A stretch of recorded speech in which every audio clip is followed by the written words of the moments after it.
কয়েকদিনের বৃষ্টির কারণে আমাদের চারপাশের অবস্থা, চারপাশে পানি জমে একাকার হয়ে গেছে। অল্প কিছুদিন বৃষ্টি হলে মনে হচ্ছে বন্যা হয়ে যাবে।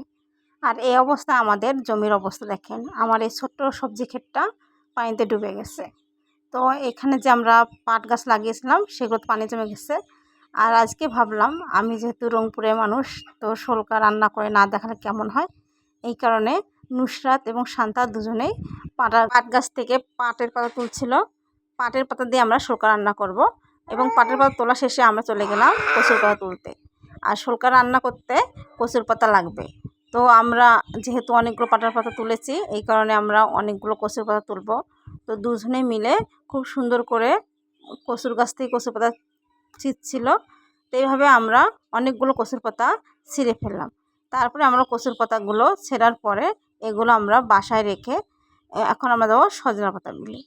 তো কচুর পাতা তোলার পরে দেখেন আমাদের বৃষ্টির কারণে আমাদের সামনে পিছনে সব জায়গাতে পানি জমে গেছে। আর এই অবস্থাতে মনে হচ্ছে বন্যার বেশি দূরে নেই। তো আমরা সজনা পাতা তুলে নিয়ে আসলাম। সব পাতা তুলে নিয়ে আসার পরে আমি টেবিলে সবগুলো রেখে দিলাম। রেখে দেওয়ার পরে সবগুলো উপকরণ আমরা একসঙ্গে মিক্সড করে নেব। তো সবগুলো মিক্সড করার পরে এখন আমি এগুলো যেহেতু কাটবো, সেজন্য আমি একটু পরিষ্কার চটি এবং বটি নিলাম। বটি দ্বারা আমি সবগুলো পাতা কেটে দেবো। আর আমি সবগুলো একসঙ্গে করে আমি কিছুটা কেটে নিলাম, তারপরে আমি আবার কাটতেছি। আর এদিকে আমার নানি শাশুড়ি, তিনি আমাদের বাসায় বেড়াতে এসেছেন। তো উনি আমাকে সজনা পাতাগুলো ছিঁড়ে ছিঁড়ে দিচ্ছে, আমাকে সাহায্য করতেছে। এবং তিনি সাহায্য না করলে আমি এতগুলো কাজ আসলে খুব তাড়াতাড়ি করতে পারতাম না।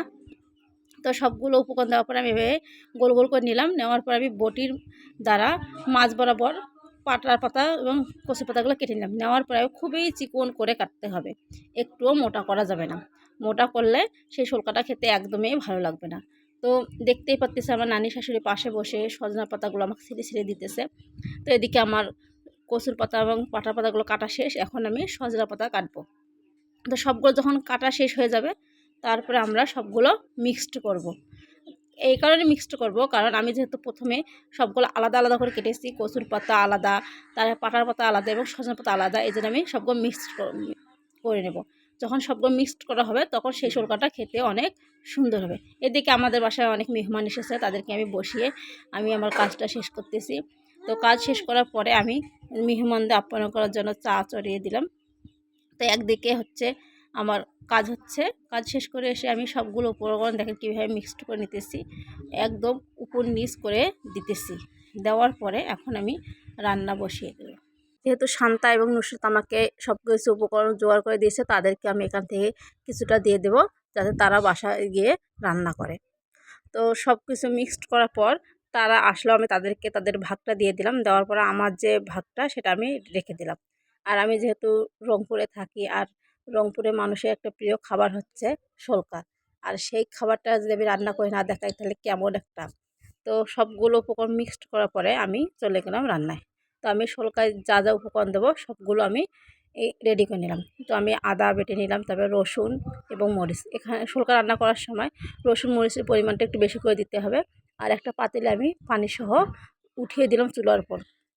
কিছুক্ষণ গরম হয়ে আসলে আমি এতে দিয়ে দেব পরিমাণ মতো লবণ, তারপরে দিয়ে দেব হচ্ছে আপনার আগে থেকে রেডি করা মরিচ, রসুন, তারপরে এখানে দিয়ে দেবো আদার পেস্ট। সবগুলো দেওয়ার পরে কিছুক্ষণ আমরা অপেক্ষা করব বলক ওঠার জন্য। আর শোলকা রান্না করার এক অপরিহার্য একটি উপাদান হচ্ছে সোডা। এই সোডা ছাড়া শোলকা একদমই রান্না হয় না। তো সোডাটা আমি নিয়ে আসলাম এই দোকান থেকে কিছুক্ষণ আগে।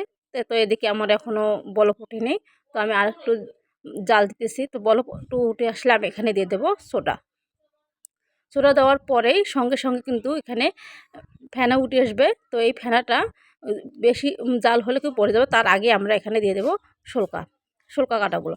তো শোলকা কাটাগুলো দেওয়ার পরে দেওয়ার সাথে সাথে একটা নাকের সাজে নেড়ে চেড়ে নিতে হবে, না হলে সবগুলো পড়ে যাবে। তো নেড়ে চেড়ে নেওয়ার পর দেখেন ভাতগুলো এতটাই হয়ে গেছে যে আমার নাড়ার পরেও সবগুলো পড়ে যেতেছে, সেই কারণে আমি বারবার নাড়তেছিলাম। এভাবে কিছুক্ষণ নেড়ে চেড়ে প্রায় 1 ঘন্টার মতো জাল দিতে হবে। জাল দিলে এভাবে শোলকা রেডি হয়ে যাবে। যেহেতু আমার পানি একটু বেশি হয়েছিলো, এই কারণে শোলকাটা খুব পাতলা হয়ে গেছে। তো এটা আমি আরও জাল দিব, জাল দিলে তখন শোলকাটা ভারী হয়ে আসবে, তখন খেতেও অনেক ভালো লাগবে। আর শোলকার সাথে যে কোনো ভাতটা থাকলে খেতে অনেক ভালো লাগে। তো আমি আজকে দেখে দিলাম কীভাবে শোলকা রান্না করে।